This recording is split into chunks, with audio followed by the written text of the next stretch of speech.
crab there. Beautiful. Another little one. Another little chihuahua. Alright, I gotta take care of this.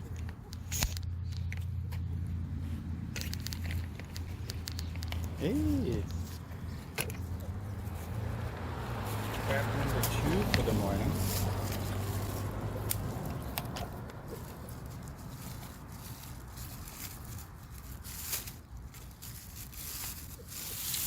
He's a little cutie, or he is, whatever. Ooh,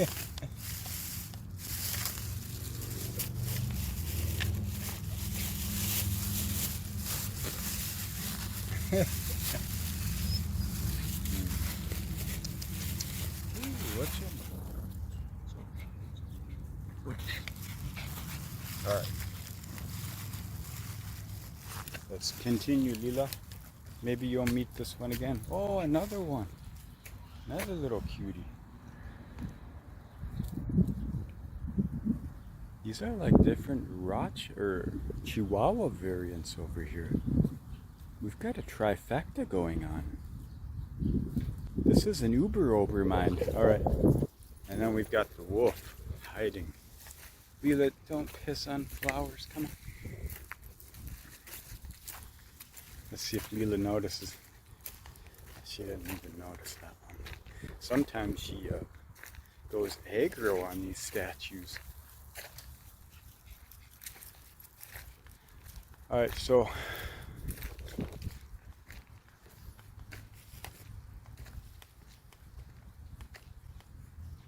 the divine mimicry of the projected progression. That's life.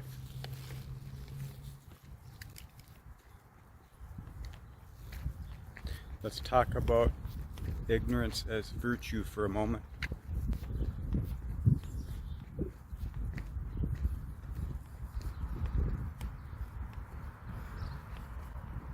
The ancients, many of the ancient sages, particularly those of the shamanic bend,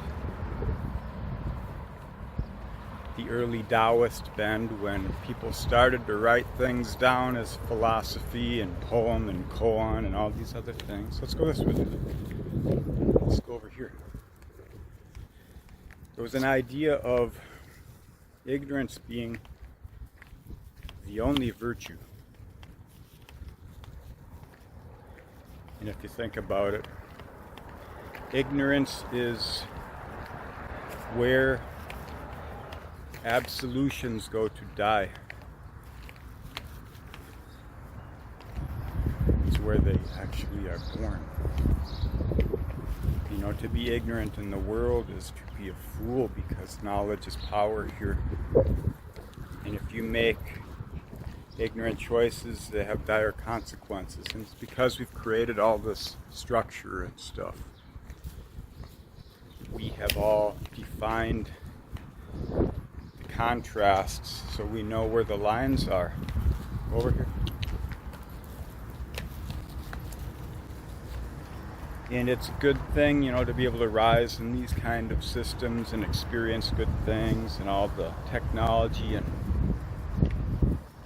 we don't have to hunt for our food, go to the watering hole and do all these things. But what's in us is in us. It comes through in different ways.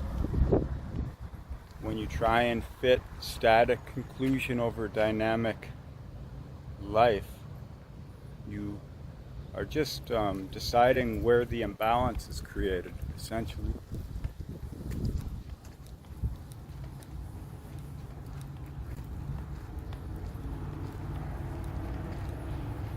So how do you be the fool in this world? How do you balance ignorance and knowledge in a way where absolutions have no power over you?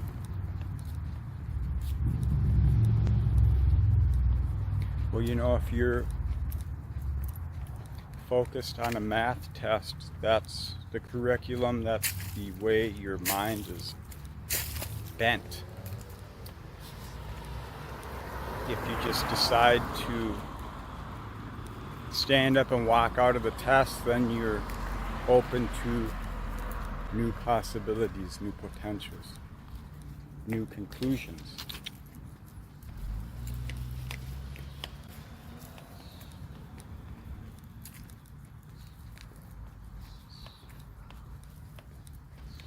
So ignorance is the highest form of virtue. It's because nature is change. Absolution is catalyzation. And we need the catalyzation for catharsis.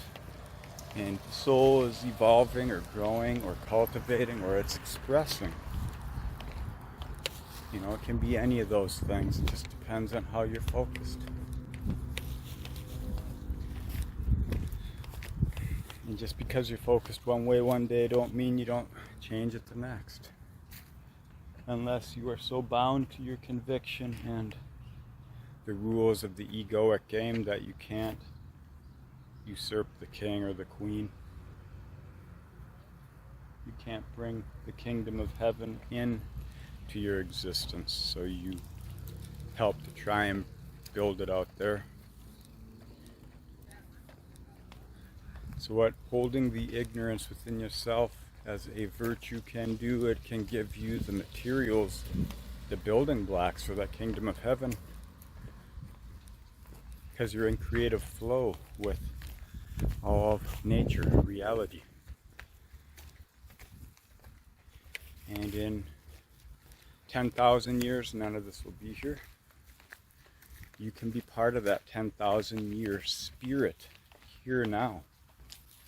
Doesn't mean you try and tear down anything or disrespect what is currently, but you balance it out by respecting the self, abolishing the absolutions, and embracing your own ignorance so that you can grow as the fool in this world.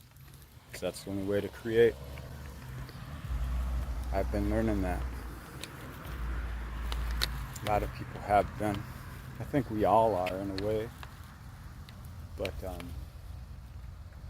until you can see it for yourself, it's hard to find the words, understand the meanings, to put value in that. So that's basically what I wanted to talk about here. So thanks for watching, listening, and being.